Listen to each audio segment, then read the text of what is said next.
नमस्कार, TV9 मराठीच्या news top 9 मध्ये आपलं स्वागत. मी प्रज्ञा आणि आता पाहणार आहोत लोकसभेसंदर्भातल्या महत्त्वाच्या घडामोडी प्रचाराचा धुरळामधून. सत्ता मिळाल्यावर फक्त जनतेला लुटा हाच इंडिया आघाडीचा मंत्र. विरोधकांनी फक्त परिवाराचा विकास केला. पंतप्रधान नरेंद्र मोदींची इंडिया आघाडीवर टीका. काँग्रेससोबत नकली शिवसेना. चंद्रपुरातल्या सभेत पंतप्रधान नरेंद्र मोदींची उद्धव ठाकरेंसह काँग्रेसवरही टीका.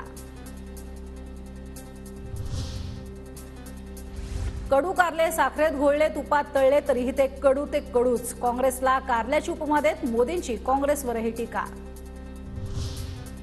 एकनाथ शिंदे बाळासाहेबांचा विचार पुढे नेत आहेत, याचा अभिमान. पंतप्रधान मोदींकडून एकनाथ शिंदेंचं कौतुक. स्थिर सरकार किती गरजेचं हे महाराष्ट्राच्या जनतेशिवाय इतर कोणी समजू शकणार नाही. विदर्भासाठी केलेल्या समृद्धी थांबवली, तसंच मराठवाड्यातील वॉटर ग्रिड योजनाही थांबवली. मुंबईमध्ये मेट्रो थांबवली, अशीही केली मागच्या सरकारवर टीका.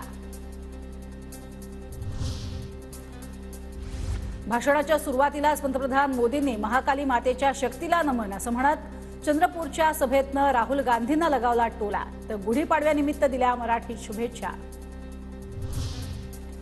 काँग्रेसकडे 50 वर्षांचा हिशोब मागायला हवा. काँग्रेसनं जाहीरनामा नव्हे तर माफीनामा प्रसिद्ध करायला हवा. मुख्यमंत्री एकनाथ शिंदे यांची काँग्रेसच्या जाहीरनाम्यावर टीका.